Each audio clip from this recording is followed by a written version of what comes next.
The Pinch by James Raynor. Interior cave. Unimaginably cramped, the small path seems barely a foot wide. A man, Justin Oakham, 40s, hippie with an intellectual outdoorsy streak, crawls down this impossible cavity. He grunts, coming to a slightly larger chamber in the cave and flipping around so he's descending feet first. Down and down he goes. He slips but catches himself. He comes to an extra tight portion. He sucks in his gut and squeezes, and stops. He can't move. He can't breathe. The walls are pinching his abdomen. Grunting, he jerks in an attempt to set himself free. His eyes roll around in his head as the walls close in on him. He writhes furiously, then stops. Closing his eyes, a sense of relaxation takes hold. He slips down and continues onward. Sliding down between two rocks, he braces himself on either side and shimmies. Now he breaks for a moment, looking up to admire his progress. It's clear that he is very deep underground. He moves on, and his foot slips. He's suspended in air for what seems like minutes, then wham, wham, wham! His body is a rag doll, bouncing off the walls until he reaches a plateau and remains still. There he sits, breathing as the dust settles. Looking up again, a smile comes across his face. He's not injured. In fact, he loves it. He lives for this excitement. His ear twitches as the rock makes a noise.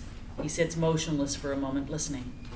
Another noise, this one the sound of falling rock. Two eyes grow wide as a massive boulder rolls forward. He struggles to get away, but it crushes his leg, trapping him, and falls against the opposite wall. He lets out a blood-curdling scream, his smile suffocated by the 10-ton pillow. Having nearly sealed off the passage, only the glint in his eyes can be seen between the crack between rock and wall. Interior cave. Bubbles rise to the surface of a small pool of water. Lights can be seen under the waveless water. Tucker and Emerson, two rescue divers, emerge from the depths. They walk like penguins onto the rock. Emerson uses a device to check the air quality. It reads negative. They look to each other, then demask. Must be airflow. Both of them get undressed. Next to them, they have equipment in black bags. I got tangled there in that tight passage. Got a little nervous. Emerson shushes him. Did you hear that? They listen intently, but nothing. What'd you hear? A voice.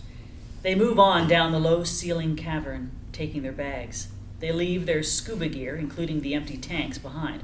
One of these tanks has the name Emerson on it. Interior cave. They climb upwards. The rock is slippery, and they move carefully. If there were survivors, they'd probably be near the entrance, no? I heard something. They stop. A faint echo moves through the cavern. Did you hear it? Maybe it's the airflow. Maybe it's a survivor. They look at each other and continue at a quick pace. Coming to a junction, the pair stop and listen. No sound. We don't have enough time for both. There isn't enough time to wait and listen. They sit in dead silence until a faint noise emanates from one of the passageways. Lovely. Of course, it's the tighter one with sharper rocks and an aura of horror. They move on, again at a strong pace. Interior, the Pinch. The two men come to a wide open room. They search around for a passage forward. Dead end. I don't think so. Emerson's light is shining on a small crack on the floor. It's eerie, and the softest of sounds emanates from it, much like a ghost wailing. He goes to it, leaning down and listening. Ain't nobody can fit in that. Quiet. It's the wind is all. God damn it, will you shut up? They sit in silence. The sound comes again, this time quite strong. The divers share a shocked look. Hey, we're here to help you. Can you move toward us? His words echo, but there's only the faint noise in return. Can you hear me? There's a seemingly affirmative answer. How the hell did he get down there? It's fucking impossible. We can't get to you. Can you move closer? There's no answer. You want to try the drill? The whole path is tight. Even if we open her up, there's no way.